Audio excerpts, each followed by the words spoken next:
I care about troubled veterans, and my organization Soldier's Heart cares because you, our veterans, are our nation's warriors. Your job is to preserve and protect the rest of us at all times, all places, anytime you're asked. You don't have the right to say no and refuse, but once you take your vows and give yourself to military service, we, your citizens, can send you anywhere at any time to do anything in our names. We are responsible for sending you. We, citizens, pay the bills. If we're not involved politically, we're not involved in the decisions about where and how you're used. All of this is wrong.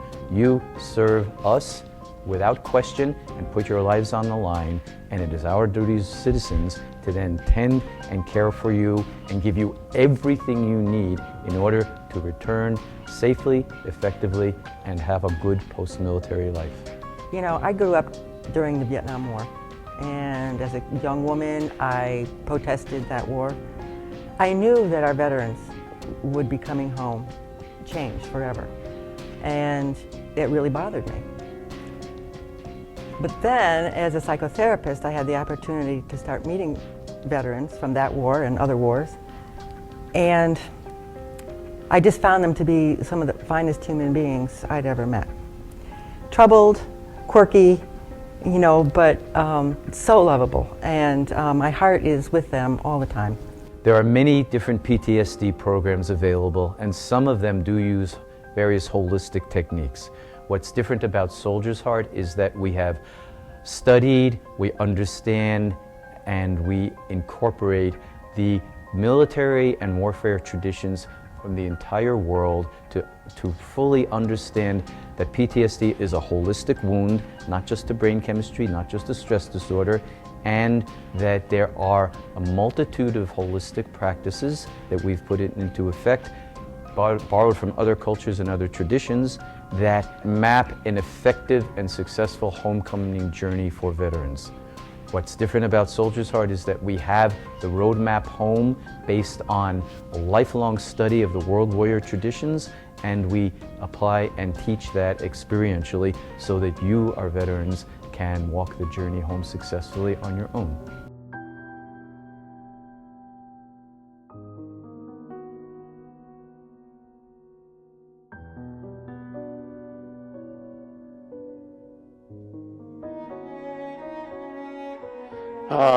What is PTSD?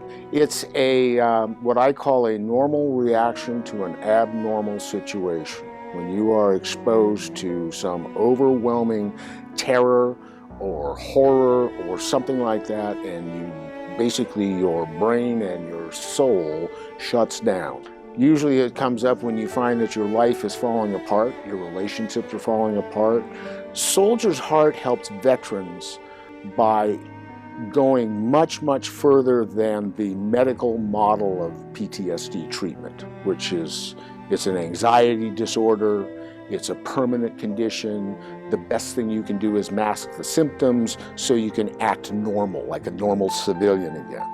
Soldier's Heart takes the experience and applies it in a traditional sense that cultures and societies have for thousands of years, and said, this is an initiation process you go through. We understand you're going to be traumatized. You're going to have some things you have to deal with, and we need to help you deal with those. But what we expect in return is that you will come back from this experience transformed, and that you have skills and knowledge and judgment and experiences that we don't have, and that we can use from you so that you can become this elder warrior within the society and provide that kind of guidance and judgment and cool-headedness. What I think PTSD is a damaged spirit. And now there's ways to treat it with medicines and psychotropics. But me personally, I got myself together through the 12-step program, which is a spiritual program of helping others. The message of hope I have for all those veterans who are still out there suffering from PTSD is seek help. Go to your local VA, call your congressman's office, go to AA meeting, NA meeting, but get with other people and other veterans, and there is hope there is hope. It's not something where you have to die from PTSD anymore. You don't have to commit suicide. There's hope. Welcome home, man. The words and smile veterans have always wanted to hear as far back in time to Odysseus. Odysseus, literature's most famous veteran, did not recognize his own fatherland, and his sense of dislocation has been shared by veterans returning from the field of battle since Homer conjured Odysseus' inauspicious return some 2,800 years ago. The Odyssey is built around one warrior, Odysseus, but the hubris and inflexibility of the warrior failed to ward off the capriciousness of fate and the deadly indifference of nature. He also has trouble coping with the conventions of civilized life. It is his hero's heart that he must learn to curb before he can return to the domestic life he left 20 years earlier. The very qualities that served him in battle defeat him in peace. Who is the veteran, and how does he stand in relation to his native land and people? That's the great theme of the Odyssey, the return of the war veteran to his home. It's the only surviving and undoubtedly the greatest epic example of what was evidently a popular theme in ancient times and still a relevant theme with today's veterans. But it is the Odyssey that most directly probes the theme of the war veteran's return. Threaded through this fairy tale saga, amidst its historic touchstones, are remarkable scenes addressing aspects of the war veteran's experience that are disconcertingly familiar to our own age. In a war, as in a firefight, warriors are both victim and perpetrator at the same time. And at its heart, a trauma, and especially a war trauma, leaves a wound to the human spirit. The commemoration of the veteran, the survivor who did not fall on the field of war, is less starkly defined. The returned soldier, it is hoped, will grow old and die among us. In our times, the generation born in the optimistic aftermath of World War II has already encountered veterans of both World Wars, the Korean War, the Vietnam War, and the Persian Gulf War, and our wars in Afghanistan and Iraq. As the earlier of these wars recede into the past, their old soldiers fade away, and thus commemorative rites for the veteran, by definition, the survivor, also tend to end perversely at graves. Today, veterans' tales are more likely to be safeguarded in books and replicated in movies than self-narrated to a respectable throng. Detailed knowledge of the experience in which a veteran's memories were forged is thus made common. To learn these stories is both civilian duty and commemoration. Death on the field and the voyage home both are epic. Today, the Insider exclusive investigative news team visits with Dr. Ed Tick and Kate Dahlstead, founders of Soldier's Heart Foundation. In this Insider exclusive investigative network TV special, Coming Home, the Soldier's Heart Foundation, Ed and Kate have developed a 21st century approach incorporating the lessons of veterans since Odysseus to transitioning veterans re-entering the world they left behind. War and PTSD are on the public's minds as news stories regularly describe insurgency attacks in Iraq and Afghanistan and paint grim portraits of the lives of returning soldiers afflicted with PTSD.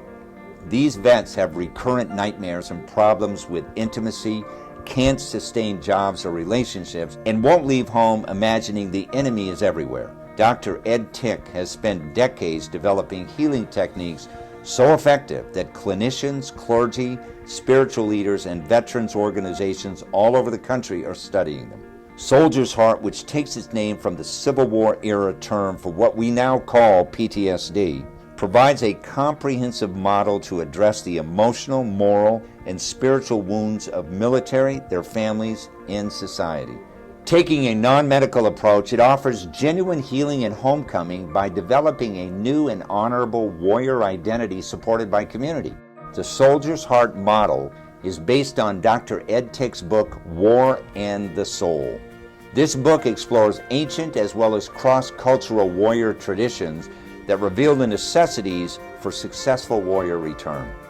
Soldier's Heart creates meaningful contemporary versions of these traditions and promotes and guides community, professional, and military efforts to utilize them for healing the inevitable impact of war.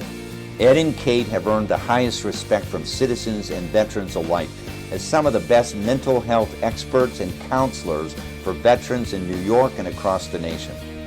They understand that war and military service can seriously wound and distort our thinking, feeling, perceiving, our aesthetics, intimacy, and sexuality, our will and concentration, and our participation in society. War can wound every function ever attributed to the soul. Many veterans are anguished over what they have seen or done, what has been done to them abroad and at home, and the many losses they have endured. They call this moral trauma and soul wounding. And they know that in any healthy society, there is a proper reciprocal relationship between warriors and civilians. During threat, warriors encircle and protect the rest of us. When they return, it is our responsibility to encircle and protect and tend them. PTSD is a social disorder of any society that makes its veterans serve in dehumanizing conditions, then denies and marginalizes them their stories, experiences, and suffering upon return. Soldier's Heart applies this philosophy to restore right relationships between military, veterans, and society, and create communities that tend the soul wounds of war. This is the Insider Exclusive, live from Troy, New York.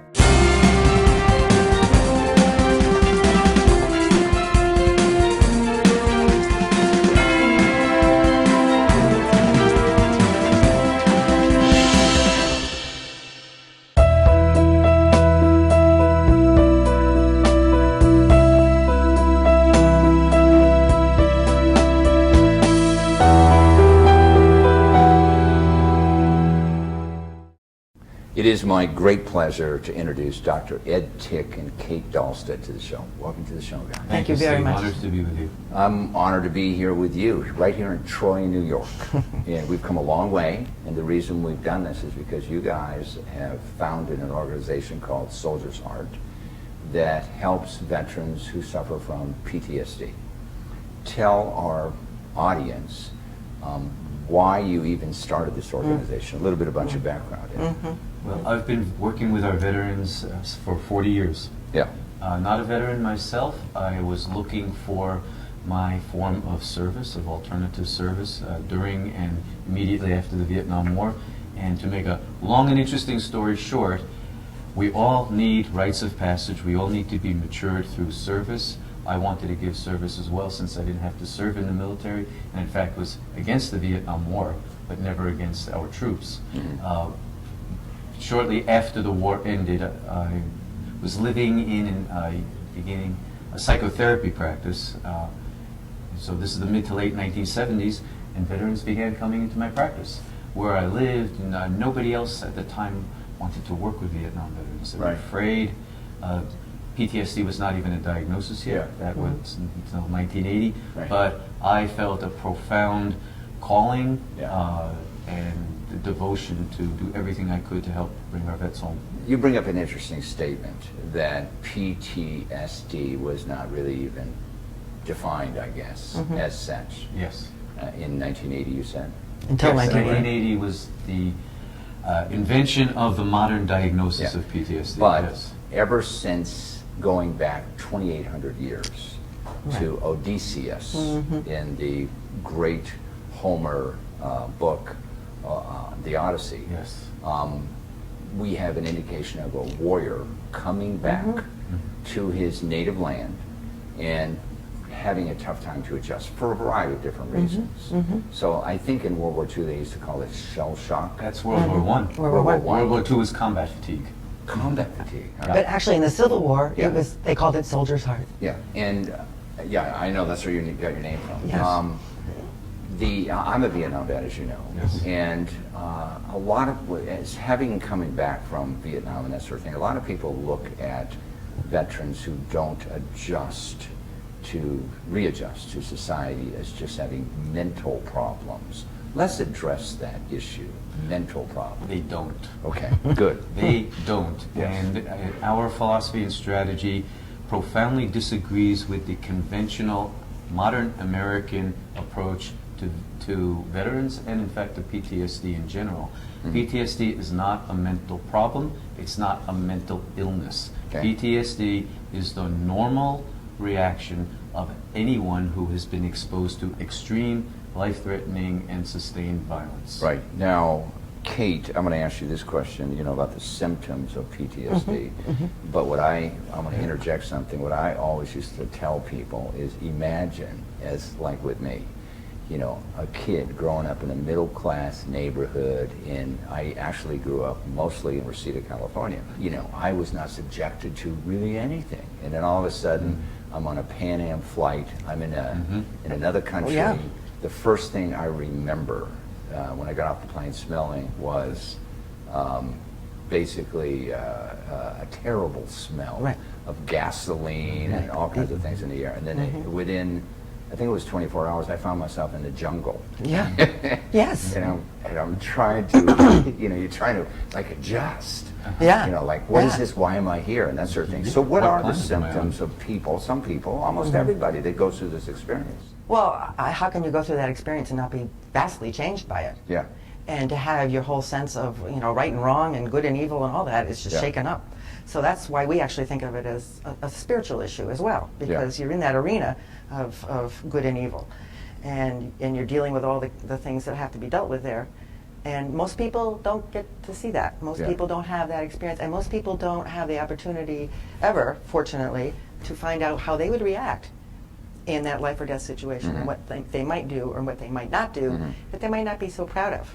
Now, the VA, the Veterans Administration, has addressed this issue over the years through various ways. How does you're working with the VA, aren't you? I often train We VA. Okay. train at the VA. We don't How- work with them, though. How do your techniques differ from their techniques? Well, And let me just say yeah, one thing. yeah. I've often seen that the technique that they use is just give the veterans drugs, Well, put them in a yeah. comatose state. Yeah, yeah. That's correct. Right. So how does your program differ? What do you do? Well, Let's start from the we beginning. first of all, we don't prescribe drugs. Okay. It's not to say that some people can't benefit from them, but they're used in a way now, usually by the VA, in a way that really just dopes up people, and most veterans find that they're not particularly helpful. Yeah, a lot of veterans will be watching this show. Yeah. So we're going to address these veterans, Yeah. okay? Let's say you're having problems out there, a veteran. Yeah. And these people want to know, how are you going to help them? What is the first steps?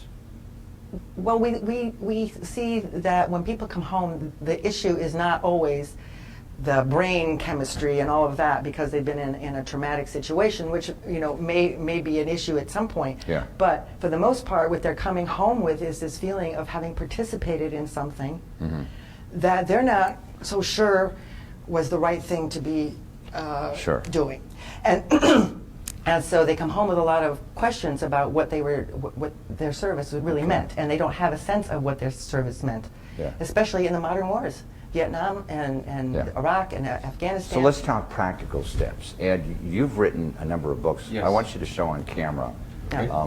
the very first book you My wrote. first book is War in the Soul. War and Soul. And this concentrates on the inner world of the combat survivor, Okay. what it's like inside mind, body, heart, and spirit. Okay. And that's why it's called The Soul. And it was followed up by... And followed up about the same time, a book called The Golden Tortoise came Yes. out, which tells the story of the healing and reconciliation journeys we lead back to Vietnam every Okay. year. And then more recently, my book, Warriors Return. Once we understand the profound holistic and soul Okay. wounds, then we can, and study the warrior traditions from around the world, Yeah. we actually find out that there are many hopeful, practical, and successful ways for guiding our warriors home. Okay, now let's get back to the steps. Yeah. Let's say I'm Okay. calling your organization and I say I need help. I went to the VA and they've given me Oxycontin, they've given me these right, drugs, right. and it's not really helping me solve my problem because my relationships are all screwed up. Right, right. I can't get a job. What do you tell them, Ed? Well, I tell them, you are a wounded warrior. wounds to warriors have always been judged to be honorable, inevitable, and needing public support and witness. In other words, you're not a bad person. Not a bad person, and you're not a mentally ill person. Okay. And you're not even a disordered person. You are in the condition anyone should be in after coming back from the horrors of modern warfare. Okay. But what do I do? I need you to do something for me. Yes, yeah, Okay. yeah, okay. Tell me, So I'm we- pretending to be someone that Yeah, I you understand, don't. yeah. Okay, what do I do next? What do you do next Well, for this? first thing is we have to develop a relationship and Yeah. discuss what's going on with you and whether you want to work with us and our protocol. So, of course, a trusting, caring relationship is of utmost importance, and we don't diagnose. Yeah. So we don't tell people you have PTSD. Yeah. You have a lifelong condition that's chronic, and all you can do is adjust to it. That is the dominant philosophy about PTSD, not only for military PTSD, but for most survivors. Right. Rather, we teach that there's such a thing as post-traumatic growth, Yeah. that you can develop holistically, spiritually, that you are on a lifelong warrior's journey.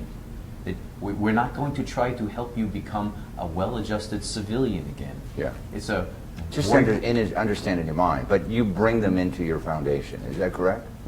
well, we invite them in, yes. Okay. So we And they come in basically what every day? No, every other- right. How's that work? Now, we don't do individual work. Okay. Yeah, we work in groups, so that's why we do the retreats. So we do several retreats throughout the So you say year. to the veteran that's calling you, we're going to have a retreat at Yep. such and such a time. Yep. Yes. And how long is that retreat? Our retreats are usually 4 days and nights Okay, long. where are they held? We travel the retreats all over. We've done them in most states. We've done them overseas. Yeah. And they're usually 4 days and nights, sometimes longer, sometimes shorter actually as well. But the point about our retreats is that there is a warrior's journey home. Yeah. Traditional cultures around the world in the past and even today have had extensive understanding of how to bring warriors back and the social and psychological, spiritual practices necessary to do that. Yeah. So what we've done is we've studied the warrior traditions of the world. We do travel overseas and elsewhere Right. on our continent. We work very closely with our Native American communities, for example, and we've mapped the steps, the universal steps of the warrior's return journey. And at our retreats, we take people through an abbreviated 4-day version Right. of the coming home process in order to lay the blueprint down in their minds that they are on a warrior's journey for life. It is a lifelong commitment that can lead to profound inner growth and identity transformation and the restoration of meaning and belonging, Yeah. but as elder warriors continuing to serve the society.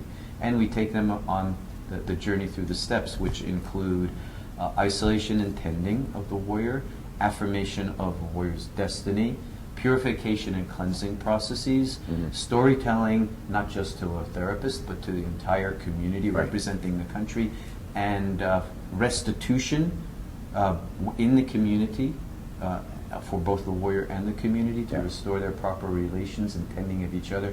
And only finally, after all that, initiation as an elder warrior, able to carry the burdens of a warrior's journey without collapse, but with giving them meaning and purpose and directing the energy And forward. they help to others. And they help others. Yeah. Yes. Okay, so let me ask you this question. There are thousands of veterans that are homeless. Yes. And it sounds to me like when you're talking about a retreat, they don't have the ability to get to this retreat. Okay, what do you tell those veterans? And they may be suffering from PTSD. Oh yes, we tell them we have, and we can ask our viewers to help as well. We do have a generous scholarship fund. We are always writing grants, having funding drives, raising money for veterans. We've never turned a veteran away from attending any of our events for lack of funds, and we sometimes even can get them airfare and transportation to get with us. Yeah.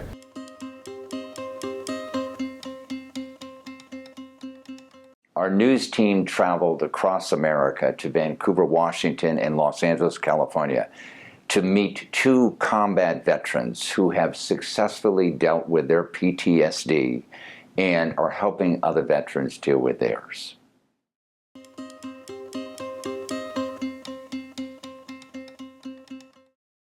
It is my great pleasure to introduce Paul Henderson to the show. Welcome to the show, Paul. Thank you, Steve. Great to be here. We came all the way to Vancouver because you have done some remarkable, wonderful things for other veterans. But before you even got there, tell our audience a little bit about, you were in Vietnam like me.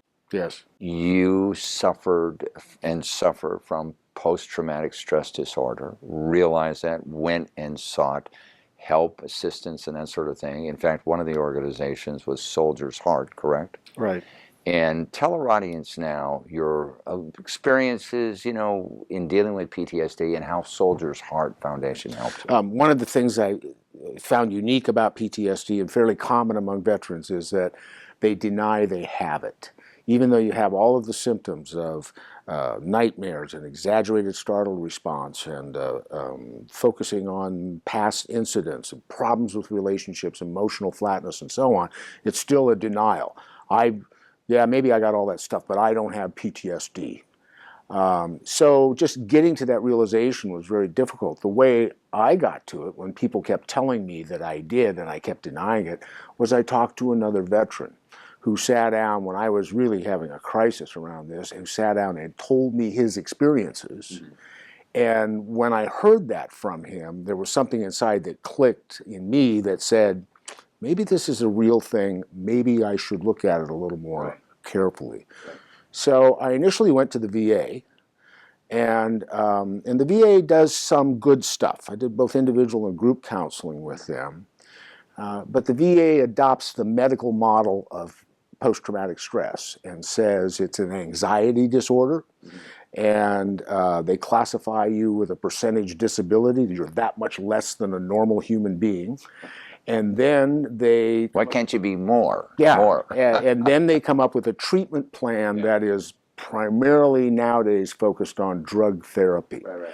And the goal in that is to get you to what's called normative behavior, which says you can function as though this experience never happened, which is nonsense. It's in denial again.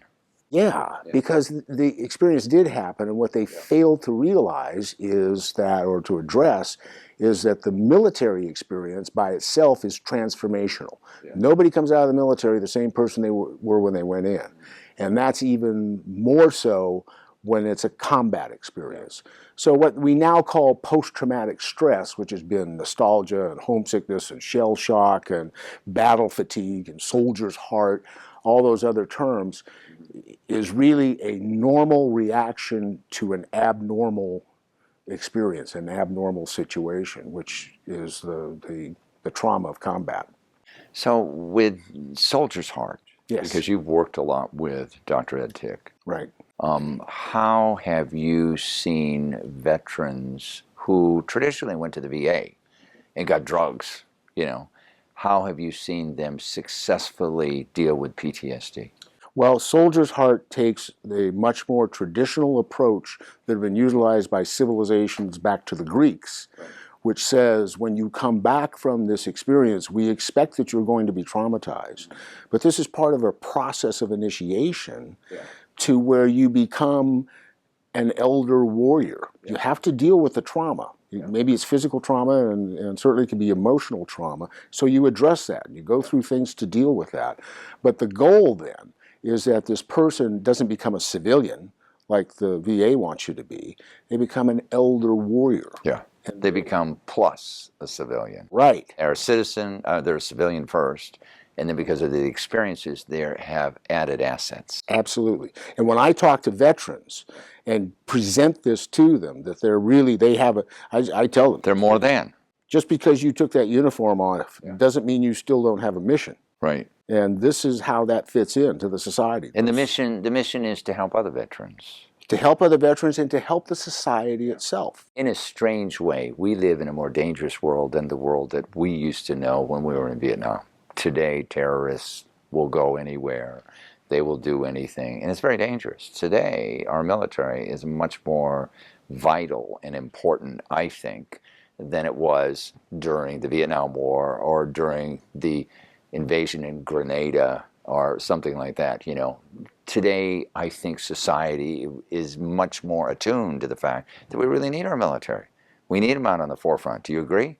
Yes. And that brings it more, that makes it more important that the reintegration of a military person back into society is much more relevant, isn't it? It is, and corresponding with that is not only the preparing the veteran to get back into the civilian society, but as you brought out, to prepare the society for the veterans, so that there's an understanding between them. That's another thing that Soldier's Heart does. Right, right. What message of hope do you have for veterans who are suffering from PTSD? It's a vehicle that they certainly need to get help to deal with the trauma, with the acute phases of it, but it is a doorway to a life of even greater responsibility and greater service, and a fulfilling life by going through that. It is not a permanent condition that they can only learn to deal with the symptoms, which is pretty much what they're told now. Right, it's not just a challenge, it's an opportunity. You bet.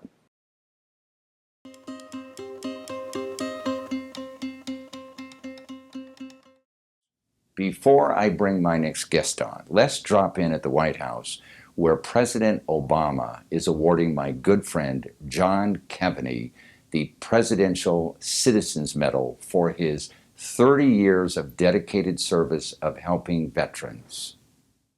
Well, my story goes back a ways. I came to this country. I'm not from around here. I'm from Scotland, and I came to this country in 1968. I was a merchant seaman. I jumped ship in Veracruz, Mexico, and I came across the border down in San Diego, and I enlisted in the United States Army, and they sent me to Vietnam. And I was 2 tours in Vietnam. I was wounded, and I came back to a country that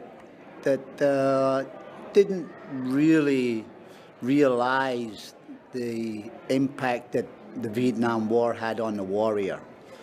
You know, it was kind of like they've seen things on TV, and it was kind of. So I ended up being homeless and drug addicted. And I got my life together in 1985, and I decided to open up saved $3,000 and opened up a house. It was a 4-bedroom house, and I took in 12 homeless veterans. And that, as a result of Congresswoman Maxine Waters and Senator Kerry, I was able to get a special purpose grant for $1.5 million. I bought the house. I bought another house, and I turned it into a women veterans program. And then I put the rest of the money up on the table, and I got the city of Los Angeles and Beverly Hills and Culver City and HUD to put up dollars so I could gain a lease on an empty building on the West Los Angeles VA Medical Center. It was a 60,000 square foot building. It hadn't been used in 27 years. It was dilapidated, didn't have a roof, nothing. And so I went about, I made it a jobs project. I put veterans to work building that thing. And as of about 5 months ago, 19,600 veterans had received services from New Directions. And it was all done because I never wanted to see a veteran treated the way I was treated. And so it's ongoing, it flourishes, and I'm just so blessed. I feel so blessed to be here.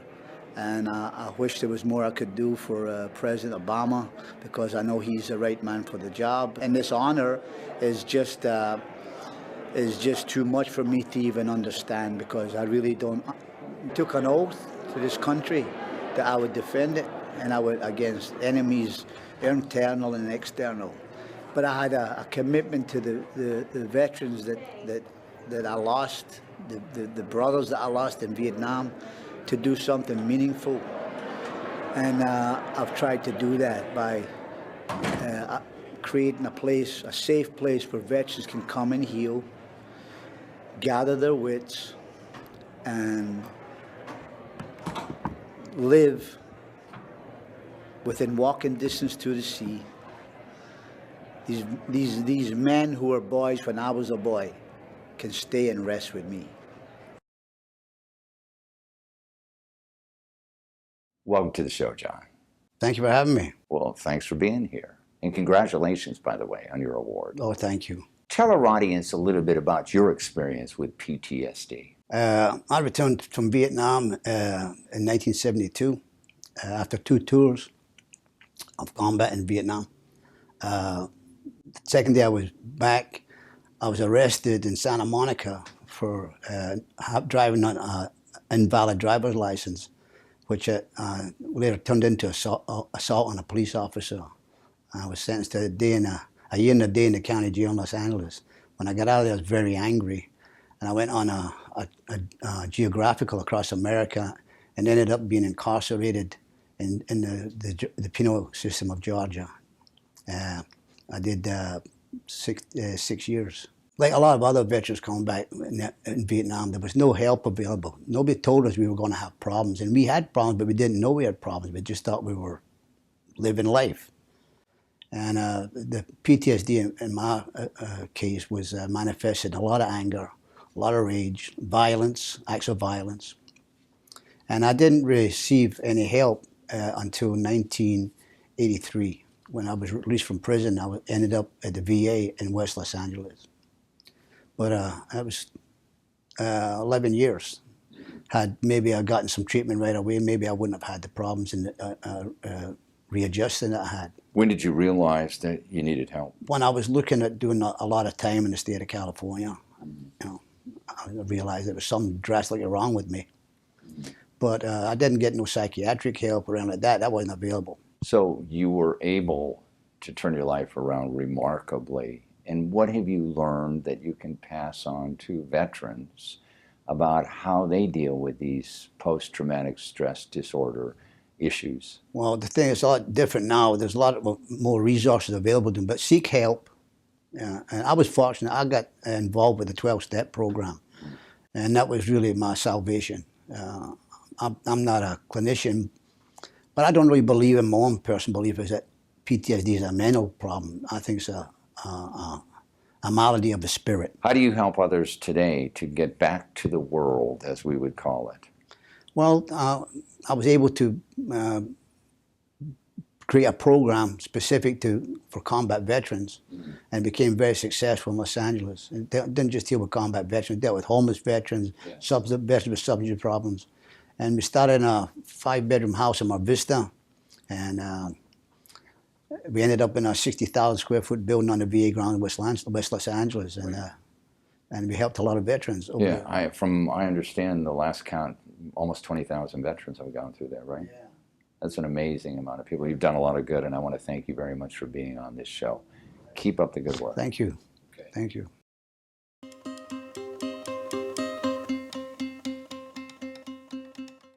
Ed and Kate, how can folks get a hold of you, and what do you want America to do to help support your organization? Well, you can go to our website, www.soldiersheart.net. Right. You certainly can call. Yeah. It's 518-274-0501. Right, and you need donations to maintain your nonprofit status. Yes, we do. Yes. So we are putting a call out to all Americans to help support really a movement to help America, our nation, become veteran and war literate, right, understanding, responsive, and to call citizens into their proper caring and tending duties to our warriors. We're trying to restore that relationship where warriors and citizens are profoundly involved with each other. Right. And so we welcome non-veterans to our retreats. We also definitely do need and solicit donations to do this work. And by the way, you're available for speeches? Yes. To talk to corporations? Oh, absolutely, yes. Okay. Yes. And I also specialize in working with women veterans. Oh, you do? And also family members. Okay. And I run groups on the teleconference support groups. Yeah, what you brought about, making people war literate, making the American civilian population more literate, okay? I'm saying war, not more. War literate. I focus on this word commemorative. Every year we have Veterans Day. Every day, we honor veterans. We have parades around the country. But what I like about what you guys are doing is we're taking the parade and the recognition and bringing it to daily life. Right. That's right. Because just because you see a guy walking around in an old Marine outfit or an Army outfit or whatever, you don't know what's going on in his head, That's between his right. ears. That's And right. some of these people need help too. Need help on a regular basis. Okay, because here's the deal. Whatever you think about any wars, whether it was right to be in Vietnam or whether it was right to be in Iraq or whether it was right to be in Afghanistan, you know, the bottom line is these young men and women went off to war thinking they were fighting for America, they were fighting for patriotism, but basically they were answering their call of duty. Yes. And they went through a horrible experience, some of them, okay? So those are the people we need to constantly keep in mind and treat, correct? Correct. Yes. Okay. Any parting words? Yes. Many people who have not been in the military or gone to war don't understand why this work is so important. Many people of liberal persuasion think that if we're working with veterans in the military, we must be pro-war or conservative. That's all beside the point. What everybody needs to understand and embrace is that war healing is peacemaking. Yes. We need the entire population to be involved, concerned. It's an election year. We need these wars and how and when and whether we use force and how we treat our veterans. These need to be real, serious public issues with major national debate and all citizens being involved. So war healing is peacemaking. The veterans serve in our names, whether or not we agree. We pay the bills, we buy the bullets, Right. and we're all responsible. Yeah. And so we call PTSD social disorder and soul distress. We need to witness our veterans' soul distress altogether, and we need, by doing so and everybody getting involved, we heal the social disorder and reunite warriors and civilians in the two classes that we have in the united effort to take care of the nation. Okay. I want to thank both of you for being on this program. I admire the work you're doing, and we certainly hope the message gets out there because you're doing great work. Thank you Thank very you much. so much. Steve. Thanks for joining us. You can get more information about our guest and the issues at insiderexclusive.com.